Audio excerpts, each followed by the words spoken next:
Do you have to be a pastor to be a spiritual mentor in the church? We're talking about that today on the Church Revitalization Podcast. Hello, and welcome to the Church Revitalization Podcast, brought to you by the Malphurs Group team, where each week we tackle important, actionable topics to help churches thrive. And now, here's your hosts, Scott Ball and AJ Matthew. Welcome to the Church Revitalization Podcast. My name is Scott Ball. I'm joined by my friend and co-host, AJ Matthew. AJ, hey, we are talking about spiritual mentorship today and this idea of the leader as spiritual mentor. In particular, I'm wanting to focus on this idea that all leaders are called to be spiritual mentors. He kind of teased, is it just reserved for pastors? I'm just going to rip that Band-Aid right off. I think the answer to that is no. But what does that mean and what does that look like? We're going to explore that today in the podcast. Yeah, I think this is a good topic. And I guess kind of being transparent, I go through seasons of this and in different environments, different times in which I feel more strongly about kind of being that type of leader. And then other times when you just get kind of bogged down in details of stuff and making plans and just hammering out information for people. And you kind of lose that. So I think it's good. Maybe I hope our listeners this week will maybe recognize that also, and say, hey, maybe it's time for me to kind of reset a little bit and not lose sight of this important aspect of leadership. Yeah. One thing I want to mention before we dive into this idea of spiritual mentorship and what does that look like at different levels, I want to first touch on a broader concept, which is that there are different roles and functions within leadership. There are different levels of leadership. We'll touch on that today. But there are also different types of leaders. There's people who serve in this ministry or that ministry or have this title or have that title. But there are certain things about serving in leadership that are core or fundamental. When we work with churches in our leadership pipeline process, we call these things core competencies. And I want us to frame up this idea of spiritual mentorship as a core competency to leadership. I want you to start thinking about spiritual mentorship, not just in terms of it being something that's true for leaders at every level in your church, but also leaders at every function within your church. So it's both a sort of scalable on a vertical scale from your lowest level volunteer all the way up to your board member, but also the breadth of leaders in your church, from someone who maybe works in children's ministry to someone who works in discipleship ministry. Think of it in the broadest sense as well.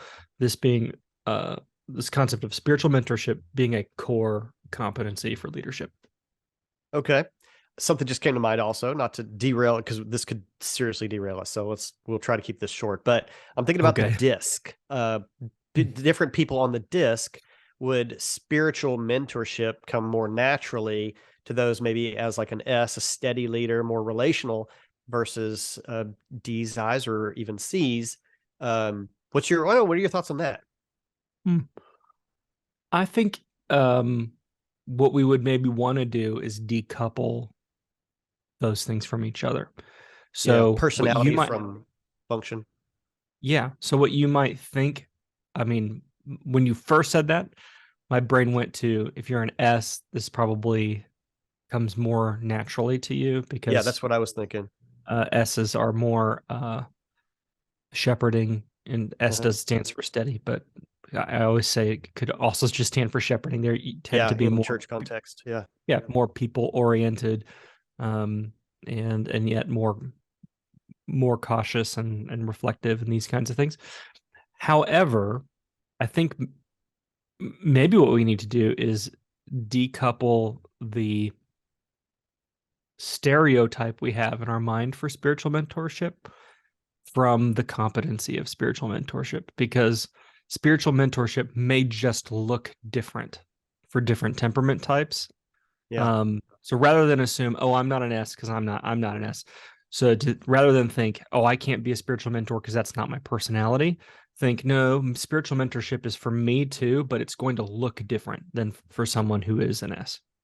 So maybe separate those things, and rather than assume spiritual mentorship can only look one particular way. Yeah. Yeah. And I don't know, maybe it might be a little bit more challenging for the D and I people to kind of discover More D and where C. I's probably are pretty good spiritual mentors, but you think, okay, they would, but yeah, will they have the concentration and or willing to put the which is time going to in for look that? different than an S, but Yeah. they're people oriented. Yeah. The D and the C's are task oriented, so they're going to think, this is a waste of time for me to focus on this. Yeah. Yeah. Okay. All right. Well, let's jump in then, Scott. We're going to kick this off, I guess, talking about, first of all, just setting this up that leaders are spiritual in the church. We differentiate, obviously, leadership in the church from leadership in the world, in business, and in other, world-based secular organizations. And this should be a component of qualification for leadership, that you demonstrate, a spirituality in Christianity, that you have these basic understandings and a desire to be a spiritual leader, in addition to simply one who can make plans and execute plans and lead teams and all that. So this is maybe a no-brainer, but needs to be said, because there are a lot of leaders in the churches that you and I come across, Scott, that are like, how exactly did they get into this position? They're not really acting, they're not fulfilling the complete biblical role of a leader, especially in higher level positions in the church that we might say would be recommended. Yeah, this is a rabbit trail I don't want to chase too hard. Okay. But we in contemporary society, it's really easy to knock divine right monarchies and go, that's crazy. If you think God put you on the throne, then that's would maybe lead to all sorts of abuses of power and things like that. Certainly, in some instances, that did happen, but the opposite can also be true. In that, if you think God put you on the throne, then you also think that God can take you out of it. And you have there's a recognition of a higher spiritual power and authority above you, to which you are accountable. Whereas in contemporary society, a secular leader doesn't think there's any, if I'm in charge of my company or if I'm in charge of my city, I'm accountable to no one. And if I can manipulate the people, I can stay in power. Does that make sense?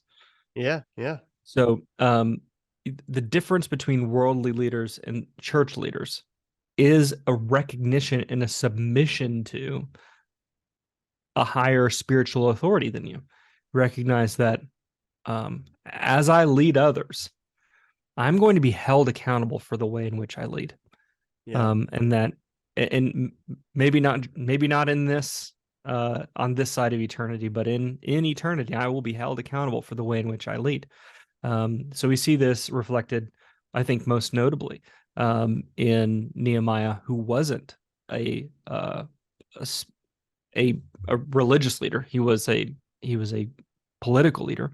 But all of his prayers are, God, search me, look at my motivations, know that I'm trying to do this thing the right way. So he's sort of embedding that spiritual leadership in his political leadership. So I think that's where it starts, is this idea of Christian leaders, or church leaders especially, are spiritual in the sense that they first recognize that they are accountable to a heavenly realm. But it goes beyond that, that being a spiritual leader means that you are modeling a particular lifestyle and behavior. So it's a lifestyle of repentance of sin. I actually had a really good conversation with a pastor when we were in AJ. You and I just came back from a trip to Europe. We were working with some pastors over there who are part of the International Baptist Convention, and one of the leaders and I had a really deep and good conversation about this idea of repentance and modeling a lifestyle of repentance. Faithfulness to the gospel. We need to be modeling that faithfulness, and then modeling a daily walk with the Lord. These are all things that ought to be a component of our leadership that would be unique and different from what you would see in a worldly leader. Obviously, I would love it if all of our worldly leaders were also spiritual, but you would not expect that, whereas in the church, you would expect that. And sometimes we don't always expect that of our leaders. Yeah. Well, I think that's a good differentiation to make also, going beyond basic morality. I think there are a lot of leaders in the church that can feel like they've accomplished their leadership, I don't know, position simply by upholding good moral code. But you can find that outside the church as well. There's a lot of moral people outside the church. That doesn't make them spiritual. It doesn't make them focusing on Christ. It doesn't make them seeking to build up others around them to be more spiritually connected as well in the decisions they make and in the language they use. And pointing people always back to Jesus. So Right. yeah, this Using is Paul's language next here level. to, this idea of walking in the Spirit, Yeah. that's not the same as have good behavior or be Right. a moral person. There's a Venn diagram of overlap there. I believe if you're walking in the Spirit, you're going to have good moral character and behavior. But what makes you spiritual is not your ability, your sort of your ability to master your will and check these boxes, but to model a life of walking in the Spirit. And if you've ever met two people who have a similar moral framework, you can tell the difference between the one who's walking in the Spirit and the one who's not. It's one of those things. It's like, it when you see it, you go, oh, okay, this person is walking in the Spirit, and that person is just sort of a religious, legalist almost. Yeah. Okay. All right. So that's our first point here, is that leaders are spiritual. So we have kind of two baseline things that we're establishing. First, leaders are spiritual. The second one is that leaders are mentors. Leaders are mentors. So this is another thing that a lot of people are conscious of, or they're not conscious of, the fact that they are in positions in which they can model behaviors for others, and they can choose to spend time building others up or not. And so, Scott, you've got a kind of a good link in here. It is a good link to this idea of mimicry. Is that the right way to say that? Mimicry? Sure. Or mimicry. Is it mimicry or mimicry? I would just One say who mimics. Yeah, there's this theory in psychology that human beings are mimetic, meaning that it's not just monkey see, monkey do, just miming behavior or mirroring behavior, but also that we learn to long for the things or desire the things that other people desire. So when you see everyone wants the new iPhone or whatever, I also then want that new iPhone. Or when everyone wants to go to this place or likes this thing, then I also want to go to this place or like this thing. It's not just behavior that's mimicked. It's also, we also mirror people's longings and desires. This can have obviously negative repercussions or manifestations, but it can also have healthy ones as well. And so I like to think of mentorship with leaders in the church, not just in terms of instructing behavior, although there's some of that. It's also mirroring desire. I love how Jesus says, "Blessed are those who hunger and thirst for righteousness." It's about cultivating a longing for, or a hunger for, those things which are better. And there's an interesting thing at play, AJ, in that vice and virtue are both cultivated through practice.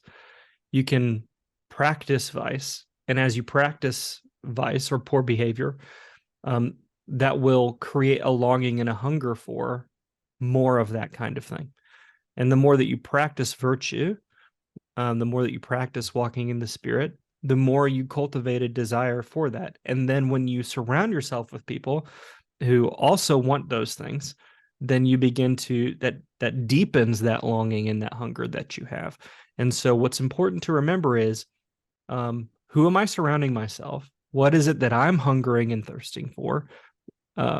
Because I'm often going to be a reflection of those people that I surround myself with. But also, if I am hungering and thirsting for negative things, you are impacting the people who are around you. It's not, do you want to impact them? You are impacting them. And so if you see some unhealthy hungers and thirsts in your life, recognize that you're going to start seeing those things manifest in those people around you. That's true with your kids. It's true on your volunteer team. It's true in every sphere of your life where you're spending time with people. Yeah.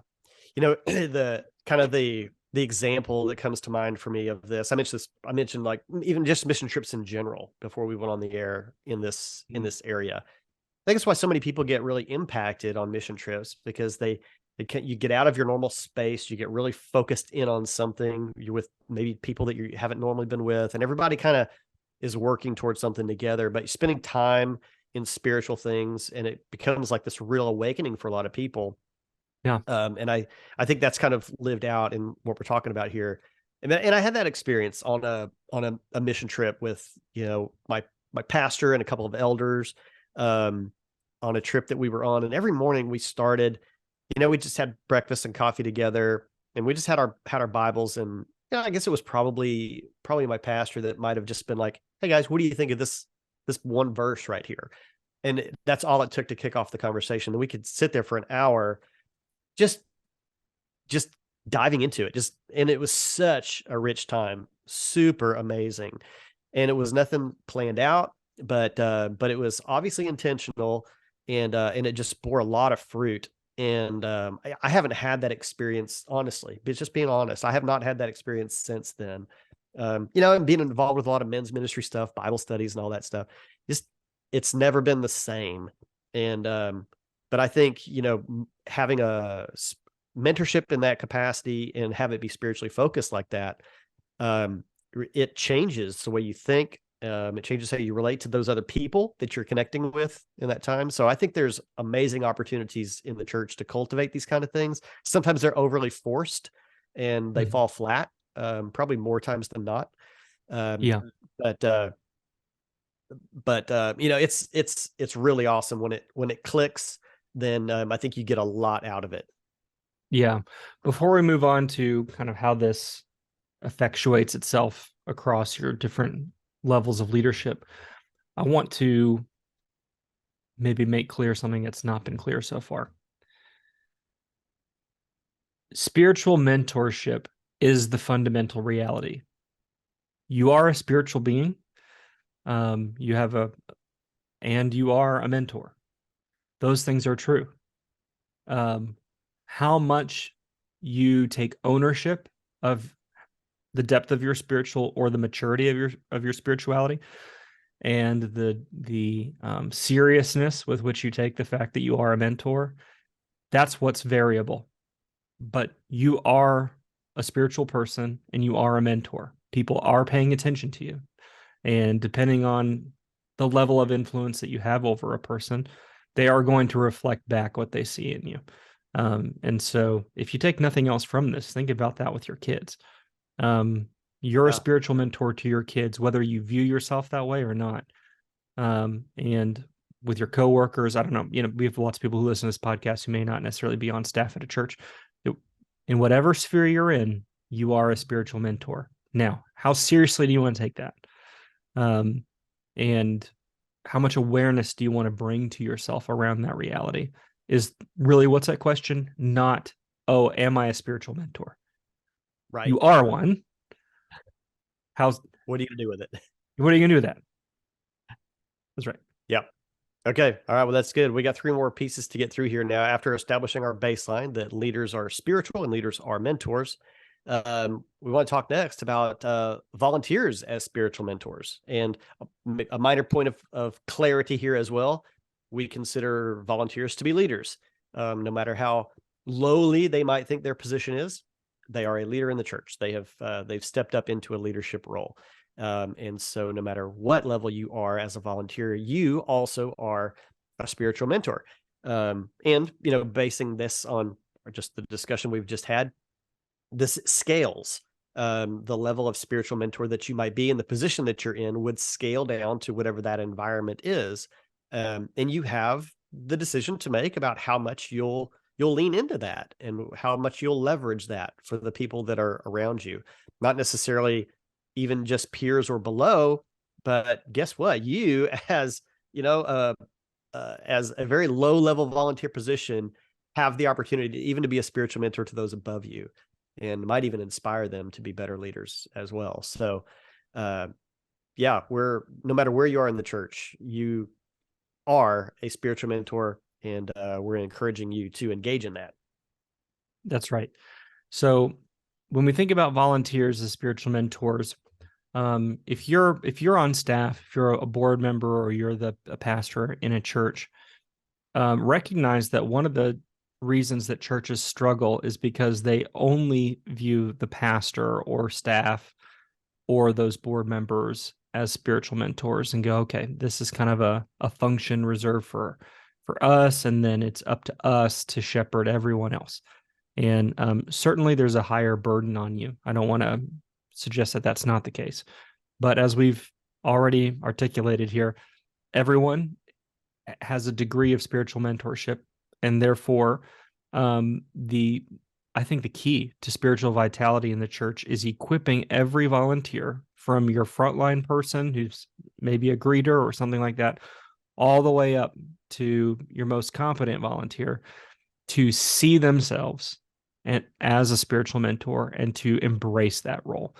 Now, that's going to look different at every level. So we talk about levels of leadership in terms of 5 key levels of leadership.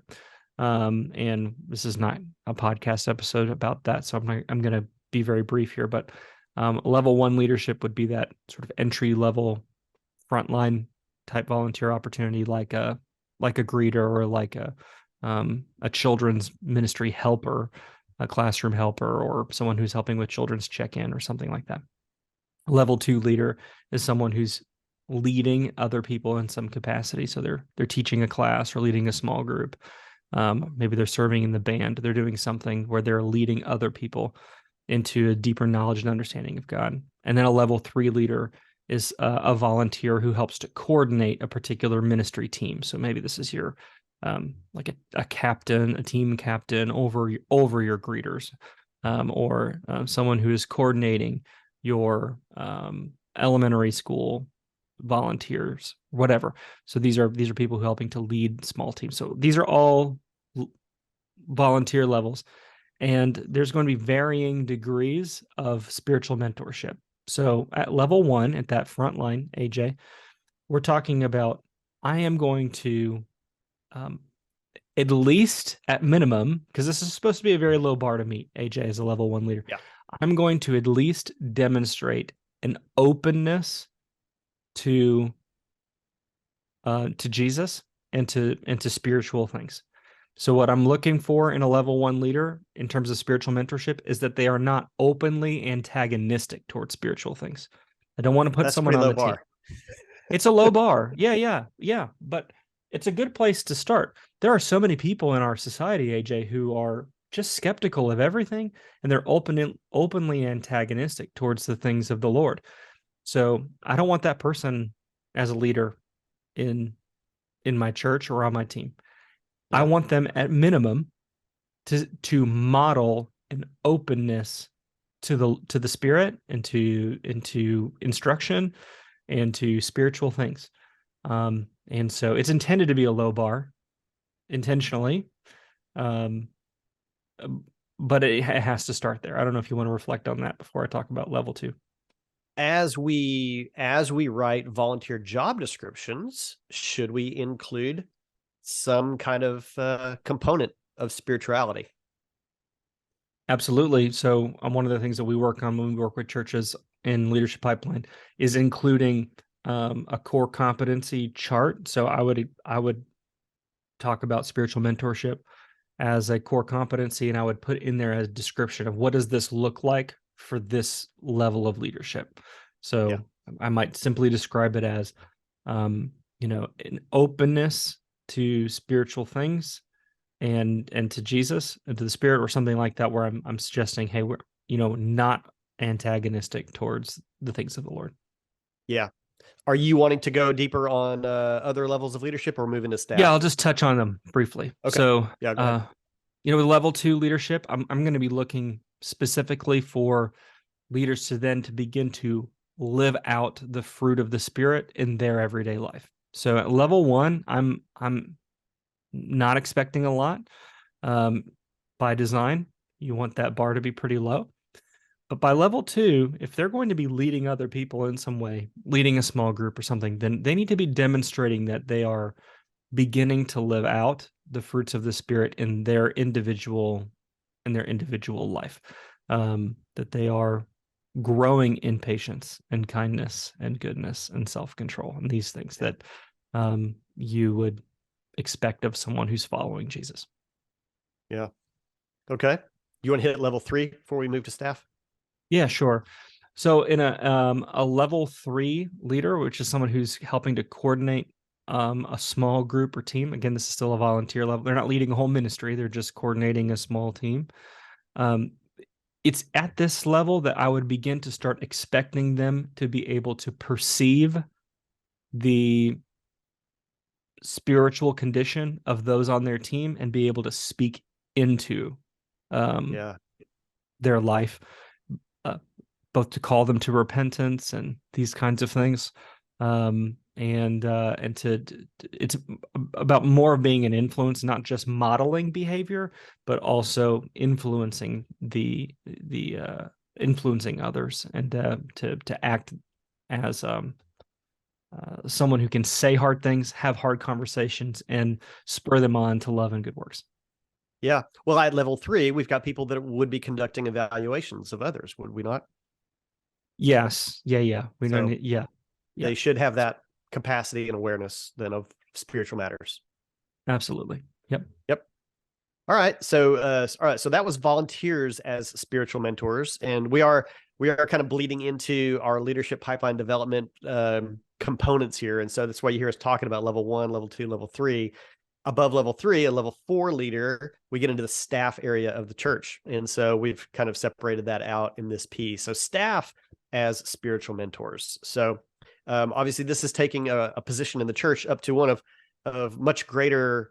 Not necessarily importance, but one of much higher capacity, overseeing more people, overseeing environments, components of the organization that are living out vision. So this takes the necessity of the spiritual aspect up as well. And a higher capacity leader obviously is needed in addition to, the organizational things, but also being able to maintain the spiritual level over various people and in different areas of the church also. Yeah. So staff, just like volunteers, they should be. I guess it's worth noting here that all of these things are cumulative. They build on Right. top of each other. Yeah. So at level 1, if Increasing. I'm open to spiritual things, I don't become unopen to spiritual things when I get to level 2, or that becomes unimportant. These things scale, right? So staff, like your volunteers, ought to be good spiritual mentors on an individual level. They ought to be spending time with individual people and building them up, and encouraging them, and doing all those things that we talked about as sort of that level 3 type leader. But unlike volunteers, they're not just responsible for their individual interactions in mentorship, they're also responsible for creating an environment that is conducive to spiritual mentorship, and for creating intentional opportunities. So, like you said, AJ, I think that there may be a mistake that we make is we think of spiritual mentorship as a program rather than a function of leadership. So what I'm not talking about is create a spiritual mentorship ministry within children's ministry. Yeah. talking about that. I'm talking about designing your the way you do ministry in such a way in which spiritual mentorship happens. Does that make sense? It's not its own separate siloed You don't thing, need spiritual mentorship. You don't need an hour every Thursday morning for spiritual mentorship. You need a lifestyle and a leadership style of spiritual mentorship. That's right. How do we embed this concept of spiritual mentorship into the way in which we do the things we're already doing, not adding in a new and separate category of doing ministry? Yeah. And you're responsible for that. So if you're a staff person, you're responsible for thinking about that. You're responsible for thinking, how are we doing ministry in such a way that's preventing spiritual mentorship from happening? And how could we do it differently so that we could encourage more spiritual mentorship to happen? Yeah, right. Okay. Well, our fifth component of today's episode and our third component as far as being a spiritual mentor in the church is that at the board level. And we see board members all over the map on this. It's, as a separate episode, board members often aren't clear on what their functionality should be within the church. And but sometimes you see wonderful spiritual mentors, and sometimes you see those that are not. But this level of leadership and office within the church is the highest standard, equal to that of the pastor, biblically speaking. And we I don't know, not every church considers it that way, or maybe seeks people to that level or holds them to that standard. But that's what we're trying to raise to your level of consciousness today, that it should be. There is no differentiation between elder pastor as far as qualifications go, biblically speaking, and the level at which they should exercise wisdom, spiritual understanding, biblical knowledge, the ability to communicate those things with others, and to be conscious of that, to shepherd others spiritually, should be at the highest level. And that's what this last piece is for today for you guys. Yes. Yeah. So, it's this 1 Corinthians 11, verse 1 idea of when Paul says, "Be imitators of me as I am of Christ." That's a high expectation to put on yourself. I would not expect a level 1 leader to be like, imitate me as I imitate Christ, because they're probably not in a place where you really want people to be imitating them. And even your staff might be like, hopefully they're pretty close, hopefully, but you really want to think of your board members as people that you could point to and say, you want to know what Christ likeness looks like. You want to know what godliness looks like. You want to know what spiritual maturity looks like. Look at the way in which they live their life. And that does not mean being flawless. That does not mean no mistakes. But what do they do when they make a mistake? How do they react? They should be the chiefs at repentance. Paul says he's the chief among sinners. And if that's the case, then he must have been standard. Well, and that must have meant he must be the chief among repenters too, right? And so we're not talking about people who you would put in front of others and then go, oh, I could never live up to them. In fact, hopefully the people that you would put forward in this position would be people that people would look at and go, oh, that's what spiritual health looks like. I could see myself becoming that. Like I could grow to that. It shouldn't feel like, I don't think that Paul is putting himself forward as, say, imitate me as I imitate Christ, in a way that becomes onerous or burdensome to them. In fact, this just follows right before that, the verses right before that. He says, so whether you eat or drink or whatever you do all to the glory of God. Give no offense to Jews or to the Greeks or to the church of God. He's trying to give a lot of grace. And then he's saying, hey, and if you want to know what that looks like, just look at how I live my life. So he's not trying to create a standard for them that people can't live up to. Likewise, the people that you put forward in these positions, yes, they should be the most spiritually mature people in your congregation, but that shouldn't feel unattainable. They should feel approachable and all those things. And so there's a lot of other roles and functions that I think a level 5 leader should play in your church, but one of their core competencies should be I can look to them and go, that's what Christ likeness looks like. And to your point, AJ, we see a lot of boards and go, that's not a Christ-like person. I'd rather you have fewer people on your board, AJ, Yeah. who are Yeah. closer to that standard than to fill the number of seats that your bylaws say you have to have with people who are not qualified. Yeah. Well, okay. So on that, a strong majority of our listeners are pastors, elders, senior level leaders in the church.